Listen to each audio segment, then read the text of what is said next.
everyone, and in this video we are going to continue bio wala section. I am at past paper academic year 2023. So we just started bio section. वहाँ पे हमने एक question किया था, so we'll just continue that. ठीक है? So we have question number 11, Duchenne muscular dystrophy, जिसे DMD कहा जाता है. अच्छा, before I read the question further, I want to tell you a few things about this. DMD हमारे पास, अगर आप मसल डिस्ट्रॉफी की बात करें, मस्कुलर डिस्ट्रॉफी, ये क्या होता है? डिस का मतलब होता है बैड, ठीक है. ट्रॉफ इज़ फॉर नरिश, ठीक है. तो जब मसल्स को नरिशमेंट नहीं मिल पाती, उसकी वजह से उनके फंक्शन पे इफ़ेक्ट होता है, तो that is called as muscular dystrophy. इसके अंदर हमारे पास फिर फर्दर टाइप्स आते हैं. या तो क्या होता है कि जो मसल है, मसल और यहाँ पे हमारे पास जो न्यूरॉन है, ठीक है, अब यहाँ पे जो ये गैप जंक्शन है, इसको आप क्या बोलेंगे? इसको आप न्यूरोमस्कुलर जंक्शन भी बोल सकते हैं, या फिर मोटर एंड प्लेट भी बोल सकते हैं, ठीक है. तो खैर, मसल मस्कुलर डिस्ट्रॉफी के अंदर कभी क्या होता है कि मसल और ये न्यूरॉन दोनों ही, जो नर्व होती है यहाँ पे, वो दोनों ही इफ़ेक्ट होता है. या फिर कभी क्या होता है कि यहाँ पे ये न्यूरॉन तो बिल्कुल ठीक है, लेकिन सिर्फ मसल इफ़ेक्टेड होता है. तो जो ड्यूशेन है, उसके अंदर हमारे पास सिर्फ मसल के अंदर खराबी आती है. अब ये एक जेनेटिक डिसऑर्डर, यहाँ पे भी लिखा हुआ है, ये क्या है? जेनेटिक डिसऑर्डर है मसल डिस्ट्रॉफी के, जिसके अंदर सिर्फ मसल इफ़ेक्ट होगा. दो टाइप्स होते हैं, एक ड्यूशेन यानी कि DMD, और दूसरा हमारे पास होता है BMD यानी कि बेकर, इट्स B, ठीक है, बेकर मस्कुलर डिस्ट्रॉफी. एनीवेज, ये एक्स्ट्रा इन्फॉर्मेशन थी. इसका यहाँ इस क्वेश्चन से कोई इतना ख़ास लेना देना तो नहीं था, but I thought, I mean, why not. So DMD हमारे पास एक जेनेटिक डिसऑर्डर है, जिसके अंदर क्या होता है कि ग्रेजुअल डिटेरिएशन होने लगती है मसल टिश्यू की. मसल टिश्यू आहिस्ता आहिस्ता काम करना बंद कर देता है. सो कुछ रीसेंट स्टडीज़ के अकॉर्डिंग हमारे पास ये पाया गया कि जो DMD है वो कैसे कॉज होता है, जब जेनेटिकली जो क्रोमोसोम है X, उसके ऊपर इसका जीन होता है, ठीक है. डिस्ट्रोफिन हमारे पास एक, ये लिखा हुआ है यहाँ पे, डिस्ट्रोफिन नाम का एक प्रोटीन है जो कि मसल की फंक्शन के लिए बहुत इंपॉर्टेंट होता है. और ये जो प्रोटीन है, ये इसका जीन पाया जाता है X क्रोमोसोम पे, ठीक है. और ये काफ़ी अच्छे खासे एलील्स होते हैं इसके अंदर, यानी कि इट्स अ लार्ज जीन दूसरे जीन्स के मुकाबले, ठीक है. इसके अंदर जो क्या बोलेंगे आप, एलील्स, आई एम सॉरी, मैंने भी एलील्स बोला है, इसके अंदर बहुत एलील्स होते, ऐसा नहीं बोल सकते आप. ये कह सकते हैं कि इसके अंदर number of, this a particular term for that, आप ये समझेंगे, it's a long gene as compared to others. इसीलिए इस डिस्ट्रोफिन वाले जीन के अंदर म्यूटेशन होने के चांसेस काफ़ी ज़्यादा होते हैं. एनीवेज, तो ये डिस्ट्रोफिन वाला जो जीन है, ये X क्रोमोसोम पे पाया जाता है, और ये हमारे पास X लिंक्ड रिसेसिव जीन है, ठीक है. और जब भी हमारे पास कोई X लिंक्ड या फिर ये जो सेक्स क्रोमोसोम्स हैं, इनसे लिंक्ड अगर कोई डिजीज़ होती है, उसे आप कहते हैं सेक्स लिंक्ड डिसऑर्डर. तो DMD हमारे पास वो है. हमें चेक करना है कौन सी स्टेटमेंट यहाँ पे गलत है, रॉन्ग है. अच्छा, इससे पहले आपको पता होना चाहिए, कलर ब्लाइंडनेस का तो आपने नाम सुना होगा, वो भी X लिंक्ड रिसेसिव डिसऑर्डर ही है, ठीक है. और जो X लिंक्ड होता है वो ज़्यादातर किसमें, मेल्स के अंदर ज़्यादा होता है, फीमेल में कम होता है. फीमेल में तभी होगा तब जब दोनों X हमारे पास क्या हो, म्यूटेटेड हो, ठीक है, फॉल्टी हो.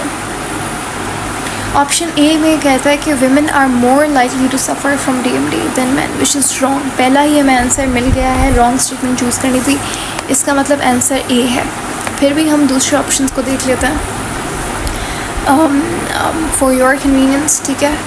तो पहला ऑप्शन समझ आ गया क्यों गलत है, क्योंकि इसमें देखो X लिंक जो है वो उसके अंदर मेल्स के अंदर उसके होने की पॉसिबिलिटी ज़्यादा है, क्योंकि उनके पास सिर्फ एक X है, ठीक है. उसके बाद कहते हैं कि DMD एक सेक्स लिंक्ड इनहेरिटेड डिसीज़ है, बिल्कुल सही.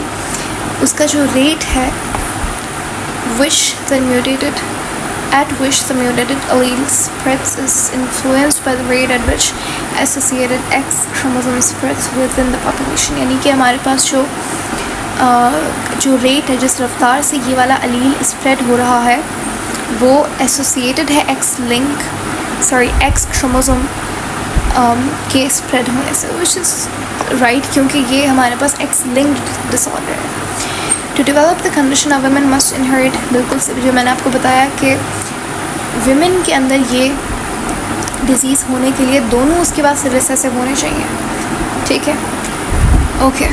To develop the condition of man must inherit one of, अगर मेल में एक भी रिसेसिव एक्स आ गया, ठीक है, तो उनके अंदर डीएमडी हो सकता है। ऑप्शन ए यहाँ पे बिल्कुल सही है, लेकिन है गलत, बट सही जवाब है।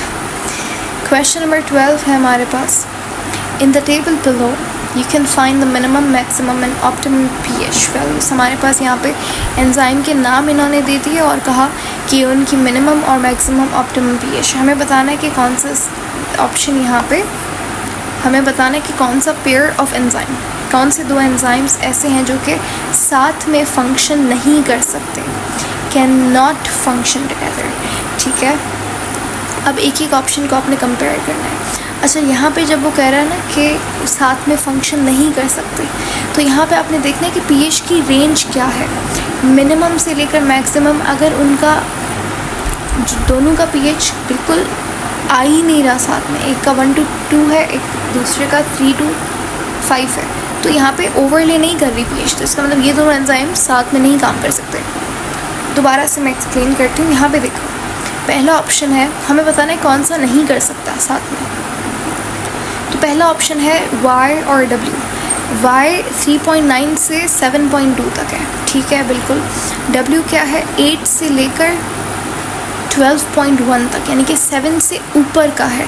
तो ये दोनों एंजाइम साथ में काम नहीं कर सकते। ये ऑप्शन मतलब हमें बताना है कौन सा नहीं कर सकता, तो ये तो सही है, ये दोनों नहीं कर सकते साथ में।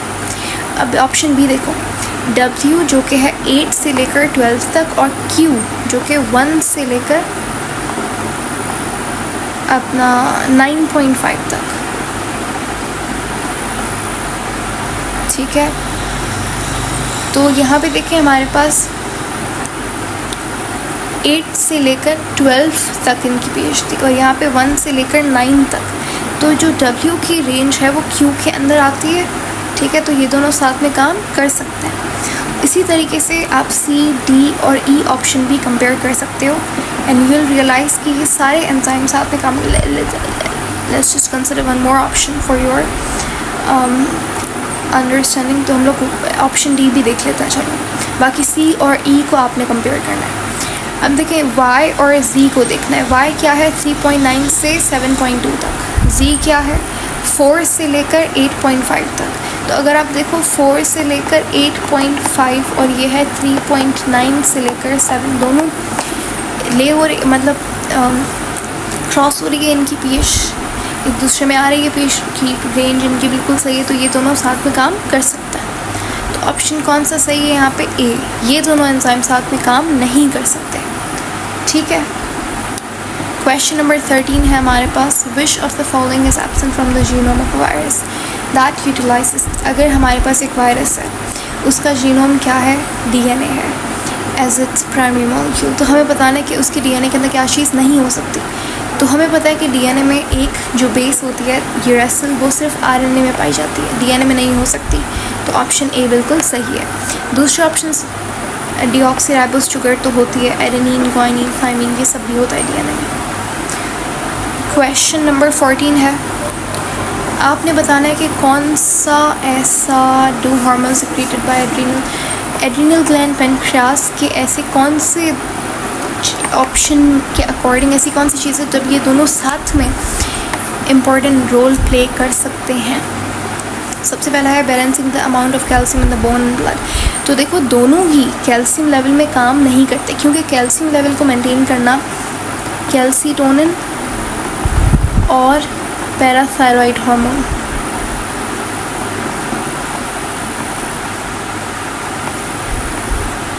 ये इनका काम है, ठीक है।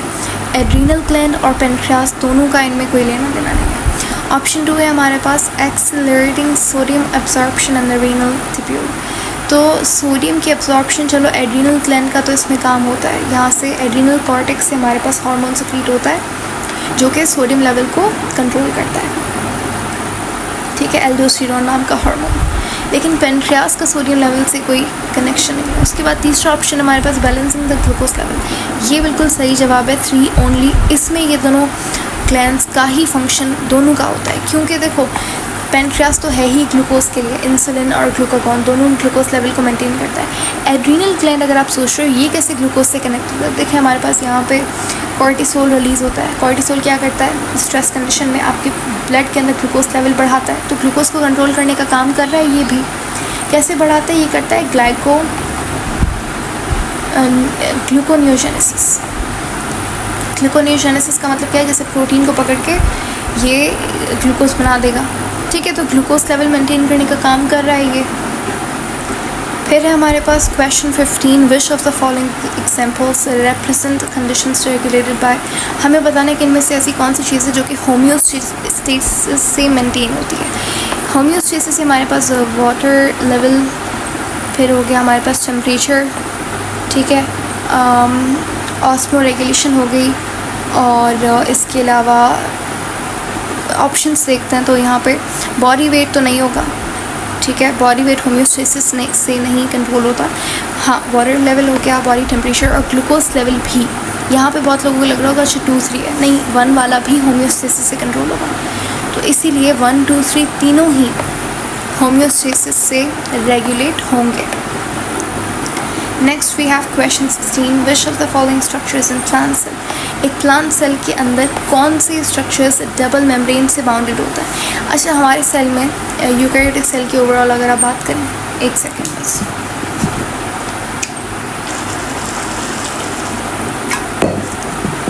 तो उसके अंदर क्या होता है कि बहुत ही कम ऐसे ऑर्गेनल्स हैं जिनकी डबल मेम्ब्रेन होती है। जैसे कि प्लास्टिड यानी कि क्लोरोप्लास्ट, उसमें डबल मेम्ब्रेन होती है, क्लोरोप्लास्ट वगैरह। उसके बाद माइटोकॉन्ड्रिया, इसमें डबल मेम्ब्रेन होती है, न्यूक्लियस में डबल मेम्ब्रेन होती है, और बाकी डबल मेम्ब्रेन नहीं होती किसी में, ठीक है, बाकी सारा सिंगल मेम्ब्रेन होता है।